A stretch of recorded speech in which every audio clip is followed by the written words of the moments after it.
ಈ ವಿಚಾರ ಹೊಸಮನೆ ಕಟ್ಟೋರಿಗಿಂತ ಈಗಾಗಲೇ ಮನೆ ಕಟ್ಟಿರೋರಿಗೆ ತುಂಬ ಉಪಯೋಗ ಆಗುತ್ತೆ. ಏಕೆ ಅಂತಂದರೆ ಜನ ಕೇಳುವಂಥ ಪ್ರಶ್ನೆ ಅದೇನೆಂದರೆ, ಸರ್ ನಮ್ಮ ಮನೆ ಮುಖ್ಯ ಬಾಗಿಲು ಸರಿಯಾದ ದಿಕ್ಕಲ್ಲಿಲ್ಲ, ಈಗ ಏನು ಮಾಡೋದು? ಇವತ್ತು ನಾನು ಯಾವ ದಿಕ್ಕಿನ ಬಾಗಿಲು ಹೇಗೆ ಕೆಲಸ ಮಾಡುತ್ತೆ ಆ ಮಾಹಿತಿಯನ್ನು ನಿಮಗೆ ಕೊಡ್ತೀನಿ. ಇಲ್ಲಿ ಮೊದಲನೇದಾಗಿ ಬರೋದು ಮನೆಯ ಮುಖ್ಯ ದ್ವಾರ ಅಂತ ಏನು ಹೇಳ್ತೀವಿ, ಮೇನ್ ಡೋರ್ ಅಂತ. ಅದು ಎಲ್ಲಿರಬೇಕು, ಯಾವ ದಿಕ್ಕಿನಲ್ಲಿ ತಪ್ಪಾದ ಡೋರ್ಗಳಿಟ್ಟರೆ ಏನೇನು ಸಮಸ್ಯೆಗಳು ಬರಬಹುದು, ಪ್ರತಿ ದಿಕ್ಕಿನ ಗುಡ್ಡು ಬ್ಯಾಡು ಅಥವಾ ಫಲಿತಾಂಶಗಳು ಏನೇನು, ಡೆಮಾಲಿಷನ್ ಇಲ್ಲದೆ ಪ್ರಾಕ್ಟಿಕಲ್ ವಾಸ್ತು ರೆಮಿಡೀಸು ಏನೇನಿದೆ, ಕೆಲವೊಂದು ರಿಯಲ್ ಹೌಸ್ ಎಕ್ಸಾಂಪಲ್ಸ್ನ ಎಲ್ಲವನ್ನು ಸ್ಟೆಪ್ ಬೈ ಸ್ಟೆಪ್ ನಿಮಗೆ ಎಕ್ಸ್ಪ್ಲೇನ್ ಮಾಡ್ತಾ ಹೋಗ್ತೀನಿ. ಇವೆಲ್ಲ ಮಾಹಿತಿ ನಿಮಗೆ ಮನೆ ಕಟ್ಟೋಕೆ, ಮನೆ ಖರೀದಿಸೋಕೆ ಅಥವಾ ಬಾಡಿಗೆ ಮನೆ ಆಯ್ಕೆ ಮಾಡೋದಕ್ಕೆ ತುಂಬ ಉಪಯೋಗ ಆಗುತ್ತೆ. ಸ್ನೇಹಿತರೆ, ನಿಮಗೊಂದು ಪುಟ್ಟ ಪ್ರಶ್ನೆ. ಈ ವಿಡಿಯೋ ಪೂರ್ತಿ ನೋಡಿದ ಮೇಲೆ ನಿಮ್ಮ ಮನೆಯ ಮುಖ್ಯ ದ್ವಾರ ಯಾವ ದಿಕ್ಕಿನಲ್ಲಿ ಬಂದರೆ ತುಂಬ ಉತ್ತಮ ಅಂತ ಹೇಳ್ತೀರಾ? ಕಮೆಂಟ್ಸ್ ಮಾಡಿ. ನಿಮ್ಮ ಉತ್ತರಕ್ಕೋಸ್ಕರ ನಾನು ಕಾಯ್ತಾ ಇರ್ತೀನಿ.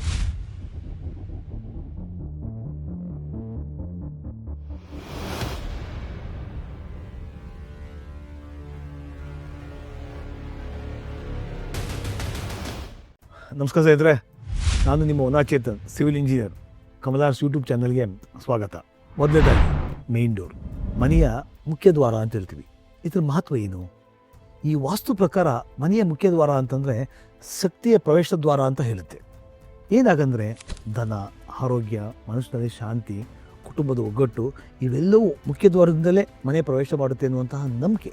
ಅದಕ್ಕೆ ಮನೆ ಎಷ್ಟೇ ಸುಂದರವಾಗಿದ್ದರೂ ಮೇನ್ ಡೋರ್ ಅನ್ನೋದನ್ನ ರಾಂಗ್ ಪ್ಲೇಸ್ನಲ್ಲಿ ಇಟ್ಟಾಗ ಸಮಸ್ಯೆಗಳು ತುಂಬ ಶುರುವಾಗುತ್ತೆ ಅನ್ನುವಂತಹ ಮಾತಿದೆ. ಅದಲ್ಲದೆ ಇಲ್ಲಿ ಸಂಪೂರ್ಣವಾಗಿ ದಿಕ್ಕು ಮತ್ತು ಮೂಲೆ ಅಂದರೆ ನಾವು ಝೋನ್ ಅಂತ ಏನು ಹೇಳ್ತೀವಿ ಅದ್ರ ಮೇಲೆ ಡಿಪೆಂಡ್ ಆಗಿರುತ್ತೆ. ನಮ್ಮಲ್ಲಿ ಒಟ್ಟು 4 ದಿಕ್ಕಿದೆ, 4 ಮೂಲೆಗಳಿವೆ. ಅವುಗಳು ಅಂತಂದರೆ ಪೂರ್ವ, ಪಶ್ಚಿಮ, ಉತ್ತರ ಮತ್ತು ದಕ್ಷಿಣ. ಮೂಲೆಗಳು ಅಂತಂದರೆ ಈಶಾನ್ಯ, ಆಗ್ನೇಯ, ನೈಋತ್ಯ ಮತ್ತು ವಾಯುವ್ಯ. ಈ ದಿಕ್ಕಳ ಮೇನ್ ಡೋರ್ ಬಗ್ಗೆ ವಾಸ್ತು ಏನು ಹೇಳುತ್ತೆ ಅಂತ ಒಂದೊಂದಾಗಿ ನೋಡೋಣ ಬನ್ನಿ. ಮೊದಲನೇದಾಗಿ ಈಸ್ಟ್ ಫೇಸಿಂಗ್ ಮೇನ್ ಡೋರ್ ಅಂತ ಹೇಳ್ತೀವಿ, ಪೂರ್ವ ದಿಕ್ಕಿನ ಮುಖ್ಯ ದ್ವಾರ. ಇದರ ಗುಡ್ ಏನೇನು ಅಂತಂದರೆ ಇದರಲ್ಲಿ ಸೂರ್ಯನ ಕಿರಣಗಳು ನೇರವಾಗಿ, ಅಂದರೆ ಸೂರ್ಯನ ಶಕ್ತಿ ನೇರವಾಗಿ ಮನೆಗೆ ಬರುತ್ತೆ. ಉತ್ತಮವಾದ ಆರೋಗ್ಯ ನಿಮ್ಮದಾಗಿರುತ್ತೆ. ಮಕ್ಕಳ ವಿದ್ಯಾಭ್ಯಾಸ ತುಂಬ ಚೆನ್ನಾಗಿರುತ್ತೆ. ಹೊಸ ಹೊಸ ಅವಕಾಶಗಳು ತುಂಬ ಜಾಸ್ತಿ. ಇದರಲ್ಲಿ ಬ್ಯಾಡ್ ಏನು ಅಂದರೆ ಈ ಜಾಗದಲ್ಲಿ ಸಾಧ್ಯವಾದಷ್ಟು ತೊಂದರೆಗಳು ತುಂಬ ಕಡಿಮೆ. ಕೆಲವೊಂದು ಸಲಹೆ ಹೇಳ್ತೀನಿ. ಈ ದಿಕ್ಕಿನಲ್ಲಿ ಬೆಸ್ಟು ಅಂತಂದರೆ ಪೂರ್ವದ ಮಧ್ಯ ಮತ್ತು ಈಶಾನ್ಯಕ್ಕೆ ಹತ್ತಿರ ಇರುವಂತಹ ಬಾಗಿಲು ಒಳ್ಳೆಯದು.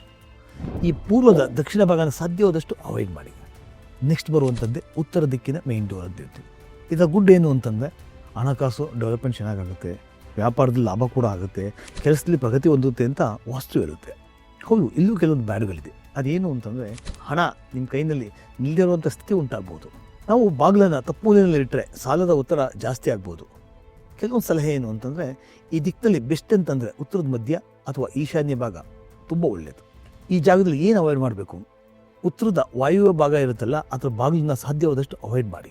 ನೆಕ್ಸ್ಟ್ ಬರೋದೇ ದಕ್ಷಿಣ ದಿಕ್ಕಿನ ಮೇನ್ ಡೋರ್ ಅಂತ ಹೇಳ್ತೀವಿ. ಇದು ತುಂಬ ಸೆನ್ಸಿಟಿವ್ ಡೈರೆಕ್ಷನ್. ತಪ್ಪಾದರೆ ದೊಡ್ಡ ಸಮಸ್ಯೆ ಕ್ರಿಯೇಟ್ ಆಗುತ್ತೆ. ಸರಿಯಾದ ಪವರು ಮತ್ತು ಫೇಮ್, ಅದರಲ್ಲೂ ಇದನ್ನು ಯಾವಾಗಲೂ ಅಷ್ಟೇ ಈ ಪರಿಣಿತರು ಅಂತ ಏನು ಹೇಳ್ತೀವಿ, ವಾಸ್ತು ತಜ್ಞರು ಅಂತ ಹೇಳ್ತೀವಿ, ಅವರ ಸಲಹೆ ಇಲ್ಲದೆ ಜನರಲಿ ಇದನ್ನು ರೆಕಮೆಂಡ್ ಮಾಡೋಕೆ ಹೋಗ್ಬಾರ್ದು. ಬಟ್ ಈ ಸೌತ್ ರೋಡ್ ಇರುತ್ತಲ್ಲ, ಅದ್ರ ಬಾಗಿಲು ಬೇಕು ಅಂತಂದರೆ ದಕ್ಷಿಣದ ಪೂರ್ವ ಭಾಗ ತುಂಬ ಉತ್ತಮವಾಗಿರುತ್ತೆ. ನಾವು ಈ ಮೇಲಿನ ಜಾಗ ಬಿಟ್ಟು ನಾವೇನೋ ಬಾಗಿಲಿಟ್ಟರೆ ತುಂಬ ಸಮಸ್ಯೆಗಳು ಕ್ರಿಯೇಟ್ ಆಗುತ್ತೆ. ಅವು ಏನು ಅಂತಂದರೆ ಆರೋಗ್ಯದ ಸಮಸ್ಯೆಗಳು, ಅತಿಯಾದ ಖರ್ಚು, ಕುಟುಂಬದಲ್ಲಿ ಅಶಾಂತಿ ಉಂಟಾಗುತ್ತೆ ಅಂತ ವಾಸ್ತು ಹೇಳುತ್ತೆ. ಆದರೆ ಸರಿಯಾದ ವಾಸ್ತು ಪರಿಹಾರಗಳಿದ್ದರೆ ಕೆಲವೊಮ್ಮೆ ಮ್ಯಾನೇಜಬಲ್ ಆಗುತ್ತೆ. ಇದಕ್ಕೆ ಕೆಲವೊಂದು ಪುಟ್ಟ ಸಲಹೆ ಏನು ಅಂತಂದರೆ ವರ್ಸ್ಟ್ ಅಂತಂದರೆ ದಕ್ಷಿಣದ ಮಧ್ಯಭಾಗ ಮತ್ತು ದಕ್ಷಿಣದ ಪಶ್ಚಿಮದ ಮೂಲೆ. ರಿಲೇಟಿವ್ಲಿ ಬೆಟರ್ ಅಂತಂದರೆ ದಕ್ಷಿಣದ ಪೂರ್ವ ಮೂಲೆ ಇದೆಯಲ್ಲ, ಅದು ತುಂಬ ಒಳ್ಳೆಯದು. ನೆಕ್ಸ್ಟ್ ಬರುವಂಥದ್ದೇ ವೆಸ್ಟ್ ಫೇಸಿಂಗ್ ಮೇನ್ ಡೋರ್, ಪಶ್ಚಿಮ ದಿಕ್ಕಂದು ಮುಖ್ಯ ದ್ವಾರ ಅಂತ ಹೇಳ್ತೀವಿ. ನಾವು ಪಶ್ಚಿಮದ ಭಾಗದಲ್ಲಿರಬೇಕು ಅಂತಂದರೆ ಪಶ್ಚಿಮದ ಉತ್ತರ ಭಾಗ ತುಂಬ ಉತ್ತಮ. ಇದನ್ನು ಲಕ್ಷ್ಮಿ ಎಂಟ್ರಿ ಅಂತ ಕೂಡ ಹೇಳ್ತಾರೆ. ಇದು ತುಂಬ ಜನರಿಗೆ ಗೊತ್ತಿಲ್ಲ. ಇದರಲ್ಲಿ ಗುಡ್ ಏನೇನು ಅಂತಂದರೆ ಸ್ಥಿರವಾದ ಜೀವನ, ಸರ್ಕಾರಿ ಕೆಲಸಗಳಿಗೆ ಸಹಾಯ, ನಿಧಾನವಾಗಿದ್ದರೂ ಕೂಡ ಸ್ಟಡಿ ಬೆಳವಣಿಗೆ ಆಗುತ್ತೆ ಅಂತ ವಾಸ್ತು ಹೇಳುತ್ತೆ. ಇಲ್ಲಿ ಬ್ಯಾಡ್ ಏನೇನು ಅಂತಂದರೆ ಆಲಸ್ಯ, ಅದೇ ಲೇಜಿನೆಸ್ ಅಂತ ಹೇಳ್ತೀವಲ್ಲ ಅದು. ಈ ದಿಕ್ಕಿನಲ್ಲಿ ಡೋರ್ ಇಟ್ಟಾಗ ಮನೆಯ ಓನರ್ಸ್ಗಳು ಕೆಲಸ ಮುಂದೂರುವಂಥ ಸ್ವಭಾವ ಜಾಸ್ತಿ ಉಂಟಾಗುತ್ತೆ ಅಂತ ವಾಸ್ತು ಹೇಳುತ್ತೆ. ಕೆಲವೊಂದು ಸಲಹೆ ಏನು ಅಂತಂದರೆ ಇದರಲ್ಲಿ ಬೆಸ್ಟ್ ಯಾವುದು ಅಂದರೆ ಪಶ್ಚಿಮದ ಉತ್ತರ ಭಾಗ ತುಂಬ ಉತ್ತಮ. ಸಾಧ್ಯವಾದಷ್ಟು ಪಶ್ಚಿಮದ ದಕ್ಷಿಣ ಭಾಗನ ಅವಾಯ್ಡ್ ಮಾಡಿ. ಸ್ನೇಹಿತರೆ, ಈಶಾನ್ಯ ದಿಕ್ಕಿನ ಮುಖ್ಯ ದ್ವಾರ ಈ ಮೂಲೆ ಯಾವಾಗಲೂ ಬೆಸ್ಟ್ ಆಫ್ ಬೆಸ್ಟ್ ಆಗಿರುತ್ತೆ. ಇದರಲ್ಲಿ ಸೂಪರ್ ಗುಡ್ ಏನೇನು ಅಂತಂದರೆ ಶಾಂತಿ, ಧನ, ಧಾರ್ಮಿಕತೆ, ಮಾನಸಿಕ ನೆಮ್ಮದಿ ಎಲ್ಲ ಸಿಗುತ್ತೆ ಇಲ್ಲಿ. ಏಕೆಂದರೆ ಇದರಲ್ಲಿ ಆಲ್ಮೋಸ್ಟು ನೆಗೆಟಿವಿಟಿ ಇಲ್ಲವೇ ಇಲ್ಲ. ಅದರಲ್ಲೂ ಮನೆ ಸ್ವಚ್ಛವಾಗಿದ್ದರೆ ಇನ್ನೂ ತುಂಬ ಉತ್ತಮ. ಈ ನಮ್ಮ ಈ ಪೂಜಾ ಕೋಣೆ ಅಂತ ಏನಿರ್ತವೆ ಈ ಭಾಗದಲ್ಲಿ ಬಂದರೆ ತುಂಬ ಶುಭ. ನೆಕ್ಸ್ಟ್ ಬರೋದು ಆಗ್ನೇಯ ದಿಕ್ಕಿನ ಮುಖ್ಯ ದ್ವಾರ. ಈ ಆಗ್ನೇಯ ದಿಕ್ಕಿನಲ್ಲಿ ಪೂರ್ವದ ಬಾಗಿಲು ಜನರಲಿ ಅವಾಯ್ಡ್ ಮಾಡ್ಕೊಳ್ಳಿ. ದಕ್ಷಿಣ ಆಗ್ನೇಯ ಬಾಗಿಲು ತುಂಬ ಉತ್ತಮ. ಇದನ್ನು ಕೂಡ ಲಕ್ಷ್ಮಿ ಎಂಟ್ರಿ ಅಂತಲೇ ಹೇಳ್ತಾರೆ. ಇದು ಕೂಡ ತುಂಬ ಜನರು ಗೊತ್ತೇ ಇರೋದಿಲ್ಲ.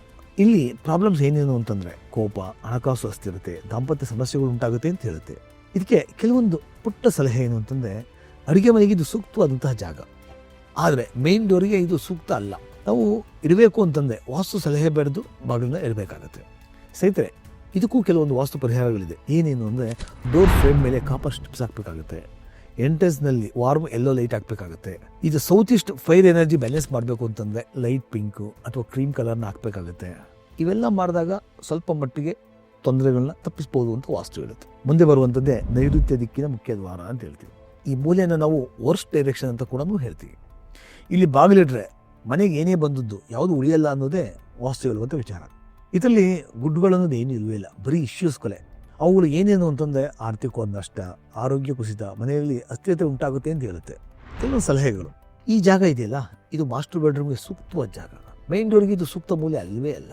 ಇಲ್ಲಿ ಕೆಲವು ವಾಸ್ತು ಪರಿಹಾರಗಳಿವೆ. ಅವೇನು ಅಂತಂದರೆ, door inside metal vastu helix ಅಂತ ಹಾಕಬೇಕಾಗುತ್ತೆ. ಔಟ್ಸೈಡ್ನಲ್ಲಿ ನೇಮ್ ಪ್ಲೇಟು ಕಂಪಲ್ಸರಿ ಆಗಿರಲೇಬೇಕು. ಸ್ಟ್ರಾಂಗ್ ಲೈಟಿಂಗ್ ತುಂಬ ಉತ್ತಮ. ಇವೆಲ್ಲ ಇದ್ದರೆ ಸಣ್ಣ ಪುಟ್ಟ ಪ್ರಾಬ್ಲಮ್ಸ್ ಸಾಲ್ವ್ ಮಾಡುವಂಥ ಪ್ರಯತ್ನಗಳನ್ನ ಮಾಡ್ಬೋದು. ನೆಕ್ಸ್ಟ್ ಬರೋದೇ ವಾಯುವ್ಯ ದಿಕ್ಕು. ವಾಯುವ್ಯ ದಿಕ್ಕಿನ ಮುಖ್ಯ ದ್ವಾರ ಅಂತ ಹೇಳ್ತೀವಿ. ಇದು ಮಿಕ್ಸ್ಡ್ ರಿಸಲ್ಟ್ ಇರುವಂತಹ ಮೂಲೆ. ಇಲ್ಲಿ ಬಾಗಿಲಿಡಬೇಕು ಅಂತಂದರೆ ಪಶ್ಚಿಮ ವಾಯುವ್ಯ ಅಂತ ಹೇಳ್ತೀವಲ್ಲ, ಅದು ತುಂಬ ಉತ್ತಮವಾಗಿರುತ್ತೆ. ಇದನ್ನು ಲಕ್ಷ್ಮಿ ಎಂಟ್ರಿ ಅಂತ ಕೂಡ ಹೇಳ್ತಾರೆ. ಇಲ್ಲಿ ಗುಡ್ಗಳು ಏನೇನು ಅಂತಂದರೆ, ಹೊಸ ಸಂಪರ್ಕ ಸಾಧಿಸ್ಬೋದು, ಟ್ರಾವೆಲ್ ಸಂಬಂಧಿಸಿರುವಂಥ ಲಾಭ ಜಾಸ್ತಿ ಬರುತ್ತೆ ಅಂತ ವಾಸ್ತು ಹೇಳುತ್ತೆ. ಇಲ್ಲಿ ಕೆಲವೊಂದು ಬ್ಯಾಡ್ಗಳಿದೆ. ಅದೇನೇನು ಅಂತಂದರೆ, ಮನಸ್ಸಿನಲ್ಲಿ ಅಸ್ಥಿರತೆ ಉಂಟಾಗುತ್ತೆ ಅಂತ ಹೇಳುತ್ತೆ. ತುಂಬ ಕೆಲಸಗಳು ಬದಲಾವಣೆ ಆಗುವಂಥ ಚಾನ್ಸಸ್ ಜಾಸ್ತಿ ಅಂತ ಹೇಳುತ್ತೆ. ಸ್ನೇಹಿತರೆ, ವಾಯುವ್ಯ ದಿಕ್ಕಿನ ಬಗ್ಗೆ ಪುಟ್ಟ ಸಲಹೆ. ಇದು ಸೆಕೆಂಡ್ ಆಪ್ಷನ್ ಇರುವಂಥ ಅಡುಗೆ ಮನೆಗೆ ಸೂಕ್ತವಾದಂಥ ಜಾಗ. ಆದರೆ ಮೇನ್ ಡೋರ್ಗೆ ಪೂರ್ತಿ ಕೆಟ್ಟಮೂಲೆ ಅಂತ ಏನು ಹೇಳಲ್ಲ. ವಾಸ್ತು ಸಲಹೆ ಪಡ್ಕೊಂಡು ನೀವು ಬಾಗಿಲನ್ನ ಇಡ್ಬೋದು. ಬಾಡಿಗೆ ಮನೆಗಂತೂ ಖಂಡಿತ ಸೂಕ್ತ ಇದು. ಇದಕ್ಕೂ ಕೆಲವೊಂದು ಪರಿಹಾರಗಳಿದೆ. ಇಲ್ಲಿ ಡೋರ್ ಯಾವಾಗಲೂ ಕ್ಲಾಕ್ ವೈಸ್ ಓಪನ್ ಆದಷ್ಟು ಒಳ್ಳೆಯದು. ಅದು ಒಳಗಡೆ ಓಪನ್ ಆಗಬೇಕು. ಈ ನಾರ್ತ್ ಸೈಡ್ಗೆ ಹೆವಿ ಸ್ಟೋರೇಜ್ನ ರಿಮೂವ್ ಮಾಡಿ. ಸ್ಮಾಲ್ ವಾಟರ್ ಬೌಲ್ ಅಥವಾ ಫೌಂಡೇಶನ್ ಇಮೇಜ್ ಇರುವಂಥದ್ದನ್ನು ಬಾಗಿಲು ಎದುರುಗಡೆ ಇಟ್ಟಷ್ಟು ಅಥವಾ ಬಾಗಿಲು ಹತ್ತಿರ ಇಟ್ಟಷ್ಟು ತುಂಬ ಒಳ್ಳೆಯದು. ನಮ್ಮ ಮೇನ್ ಡೋರ್ ಹೇಗಿರಬೇಕು? ಡೋರು ದೊಡ್ಡದಾಗಿರಬೇಕು, ಯಾವಾಗಲೂ ಒಳಗಡೆ ತೆರೆಯುವಂತಲೇ ಇರಬೇಕು. ಬಾಗಿಲ ಬಳಿ ಸದಾ ಯಾವಾಗಲೂ ಸ್ವಚ್ಛತೆ ಇಟ್ಕೊಂಡಿರಿ. ನಾವು ಮುರಿದೋಗಿರುವಂಥ ಬಾಗಿಲುಗಳನ್ನ ಹಾಕೋದು ಬೇಡ. ಡೋರ್ ಮುಂದೆ ಕಸ ಹಾಕೋದು ಬೇಡ. ಕೆಲವೊಂದು ಜನರಲ್ ವಾಸ್ತು ರೂಲ್ಸ್ ಅಂತ ಹೇಳ್ತೀವಿ ಈ ಮುಖ್ಯ ದ್ವಾರದ ಬಗ್ಗೆ. ಯಾವಾಗಲೂ ಅದು ಬಾಗಿಲುಗಳು ಇನ್ಸೈಡೇ ಓಪನ್ ಆಗಲಿ. ಬಾಗಿಲು ಓಪನ್ ಆಗಬೇಕಾದ್ರೆ ಸೌಂಡ್ಸು ಕ್ರಿಯೇಟ್ ಆಗಬಾರ್ದು. ಇದು ಎಲ್ಲ ಒಳಗಡೆ ಬರುವಂತಹ ಬಾಗಿಲುಗಳಿಗಿಂತ ದೊಡ್ಡ ಡೋರ್ ಆದಷ್ಟು ವಾಸ್ತುಗೆ ತುಂಬ ಉತ್ತಮವಾಗಿರುತ್ತೆ.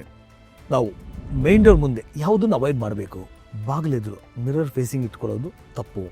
ಆಪೋಸಿಟು ಟಾಯ್ಲೆಟ್ ಬರಬಾರ್ದು. ಬ್ರೋಕನ್ ಆಗಿರುವಂಥ ಎಲಿಮೆಂಟ್ಸ್ಗಳನ್ನು ಇಡೋದ್ರಿಂದ ವಾಸ್ತು ಪ್ರಾಬ್ಲಮ್ ಆಗುತ್ತೆ. ನೇಮ್ ಪ್ಲೇಟ್ ಅಂತಂದರೆ ಮನೆಯ ಐಡೆಂಟಿಟಿ ಎನರ್ಜಿ ಅಂತ ಹೇಳ್ತಾರೆ. ಎಂಟ್ರೆನ್ಸ್ ಯಾವಾಗಲೂ ಕ್ಲೀನಾಗಿದ್ದರೆ ಕ್ಲೀನ್ ಲೈಫ್ ಆಗುತ್ತೆ ಅಂತ ವಾಸ್ತು ಹೇಳುತ್ತೆ. ಸೇರಿ ಕೆಲವೊಂದು ಕಡೆ ಮಾತುಗಳು. ರಾಂಗ್ ಡೋರ್ ಅಂತಂದರೆ ಜೀವನವೇ ತಪ್ಪಾಗುತ್ತೆ ಅನ್ನೋದಲ್ಲ. ಇಲ್ಲಿ ಕರೆಕ್ಟ್ ಡೈರೆಕ್ಷನ್ ಜೊತೆ ಕರೆಕ್ಟ್ ರೆಮಿಡೀಸ್ನ ಹುಡುಕಿದ್ರೆ ಅದ್ಭುತವಾದ ಬದಲಾವಣೆ ಖಂಡಿತ ತರ್ಬೋದು. ಇವೆಲ್ಲ ವಾಸ್ತುಶಾಸ್ತ್ರದ ಪರಂಪರಾಗತ ನಂಬಿಕೆಗಳ ಮೇಲೆ ಆಧಾರಿತವಾಗಿರುವಂತಹ ಮಾಹಿತಿ. ಇದು ಪ್ರತಿಯೊಂದು ಅವರವರ ನಂಬಿಕೆಗೆ ಬಿಟ್ಟಿದ್ದು. ಆದರೆ ಇದು ಸಾವಿರಾರು ಜನ ಅನುಸರಿಸಿರುವಂತಹ ಮಾರ್ಗದರ್ಶನ ಇರುವಂತಹ ಮಾಹಿತಿ. ಅದನ್ನು ನಾನು ನಿಮಗೆ ನೀಡ್ತಾ ಇದ್ದೀನಿ. ನಿಮಗೆ ಸೂಕ್ತ ಅಂತ ಅನಿಸಿದ್ರೆ ಮಾತ್ರ ಅದನ್ನು ಅನುಸರಿಸಿ. ಸ್ನೇಹಿತರೆ, ನಾನು ಕಳೆದ ವಿಡಿಯೋದಲ್ಲಿ ನಮ್ಮನೆ ಏಕೆ ಮುಖ್ಯ ಅನ್ನುವಂತಹ ಒಂದು ವಿಡಿಯೋ ಮಾಡಿದ್ದೆ. ಅದರಲ್ಲಿ ಉತ್ತಮವಾದ ಮಾಹಿತಿ ಇದೆ. ಅದರ ಲಿಂಕನ್ನು ನಾನು ಡಿಸ್ಕ್ರಿಪ್ಷನಲ್ಲಿ ಕೊಟ್ಟಿದ್ದೇನೆ. ನೋಡಿ ಸಪೋರ್ಟ್ ಮಾಡಿ. ಜೊತೆಗೆ ಈ ವಿಡಿಯೋ ನಿಮ್ಗೆ ಇಷ್ಟವಾಗಿದ್ದರೆ ಅದನ್ನು ಲೈಕ್ ಮಾಡಿ, ಶೇರ್ ಮಾಡಿ, ಸಬ್ಸ್ಕ್ರೈಬ್ ಮಾಡಿ. ನಾನು ನಿಮ್ಮ ವನಾಚಿರ್ತೀನಿ. ಮುಂದಿನ ವಿಡಿಯೋದಲ್ಲಿ ಮತ್ತೊಂದು ಉತ್ತಮವಾದ ಮಾಹಿತಿಯೊಂದಿಗೆ ಮತ್ತೆ ಭೇಟಿಯಾಗೋಣ. ಇಲ್ಲಿಯವರೆಗೂ ಎಲ್ಲರಿಗೂ ಧನ್ಯವಾದಗಳು.